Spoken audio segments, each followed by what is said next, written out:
Today I would like to show you how to download an audiobook from the NAC library and to listen to it on your computer. Go to Dashboard. I'm sure you know where Dashboard is. Go to NAC Library, the little book icon here, NAC Library. Click on that. When you get to our library catalog, you might find that it hasn't logged you in. If it doesn't show your name here, then you need to come over here. Just press log on.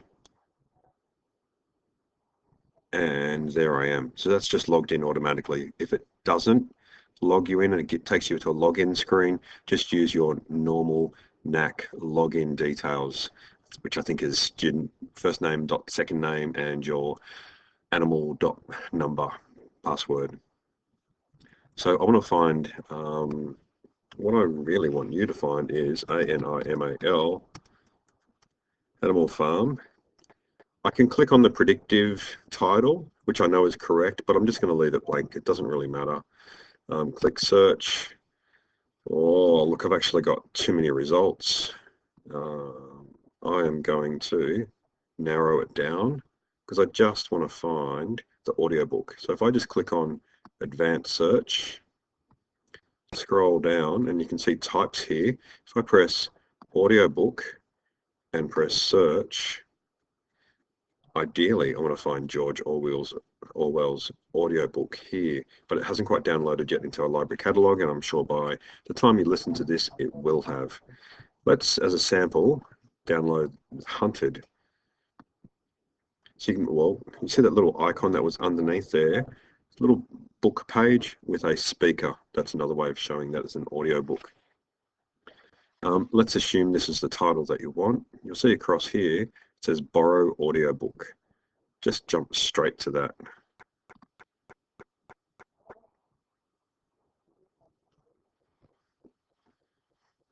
Okay, so it's opened up. If it doesn't open up something straight away, you might need to right click on here. Where is it? Allow pop-ups. Allow pop-ups, which you might even need to go into your, so I'm looking at the little dots here, settings.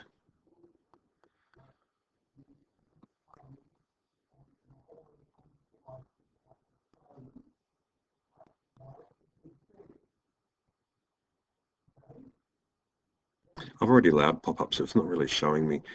From memory, you'll get a little red square here that says, pop-up blocked. If you just click on it, assuming you do get a blocked pop-up, the little play window, you just click on that and then say allow pop-ups from this website or whatever it is.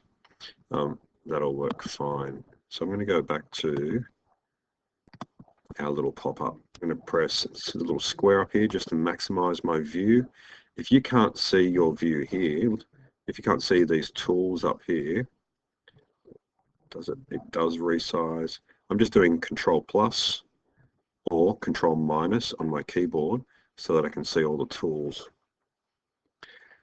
Here's my title. I am now ready to play it. I'm going to just turn on my speakers, make sure I can hear it. So it's starting to play. Little intro music. I'm dragging this. I just want to, just for demonstration.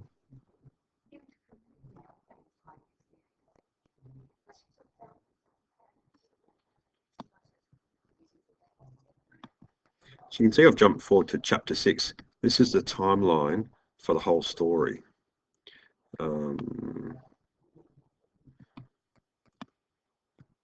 So if you play, it should automatically remember when you stop where you're up to. If you're nervous about that, you can always take a note or just simply press bookmark. You can make a note in here if you want, Friday, and the date. And as I save multiple bookmarks, I'll know which one I'm up to. Click the little save button and I've saved a bookmark. Beautiful. Now there's a few other tools here. This one, the little clock, is actually pretty useless. I recommend you don't use it. it's to adjust the playing speed of the audio.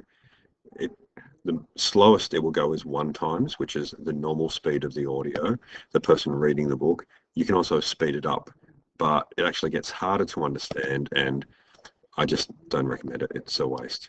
Now, the next little symbol here, the moon, it is a sleep function, so it will turn the book off after 30 minutes.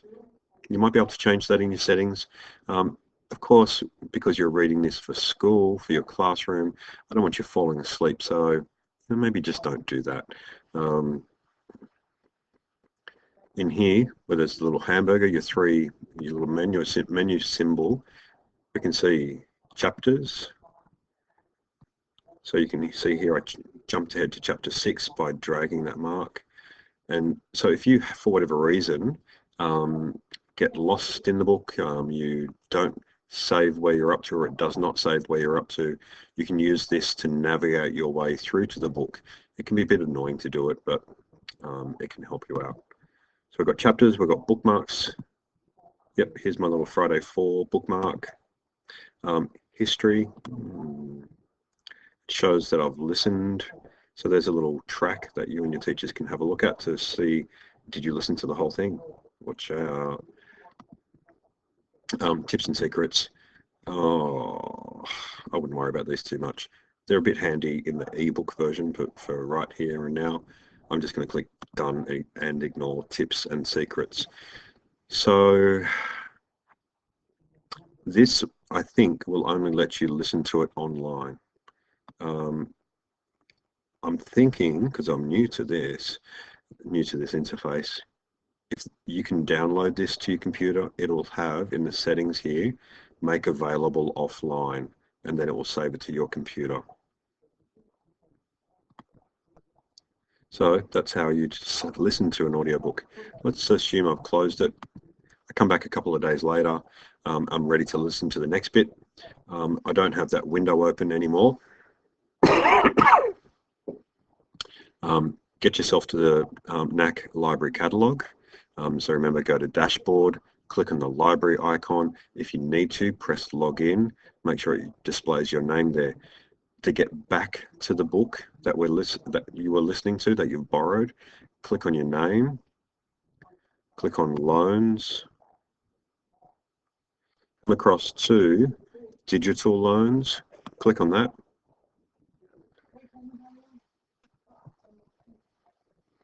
And so I've clicked on digital loans and I can see the titles that I have here. Just double click to open it up. Maybe single click. Oh, yeah, so just scroll down a little bit. So I just clicked on the icon once. It's given me this preview. If I'm finished with the book, I can press return electronic resource, which is a really nice thing to do because it lets somebody else borrow it immediately. But if you just want to open it up and continue where you are listening from, just click on open audiobook, maximize your screen, and away you go.